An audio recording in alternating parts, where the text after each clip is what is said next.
tere. Marko. Just mina Marko Lemsalu ja Ülle Lemsalu volituste alusel helistan teile. Teatan lihtsalt teile, et teie asutuse suhtes on esitatud teie asutuse meilile kui ka teie SMS-iga teavitatud ettepaneku kahjuhüvitamise nõude asjus, samuti meediapäringute asjus.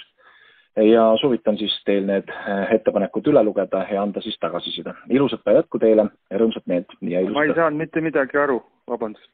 Te ei saa aru. Me kõnet juba salutatakse, et me räägime siis ettevõtjana. Kui ma räägin eesti keeles. Mitte midagi aru, et kes te olete ja... Mina olen Marko Lemsalu, kellega kohtusite 9. septembril täpselt seal selle sama teie asutuse eest, kus te siis keeldusite abi osutamast abivajale loomale. Kahjunõudes on täpselt ettepanekus kirjas täpselt põhjendused. Parem lugeda lihtsalt hoolikalt see läbi. Kus see kirjas on? Kuhu te saatsite selle? Me saatsime teie kliiniku loomakliinik keila@gmail.com, samuti saatsime teie meiliaadressile, mis teil siin avalikes kohtades äriregistrites igal pool on.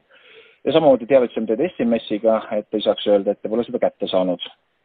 Meiliaadressid on kõik valed, et nii et sorry, ma ei ole ühtegi asja kätte saanud.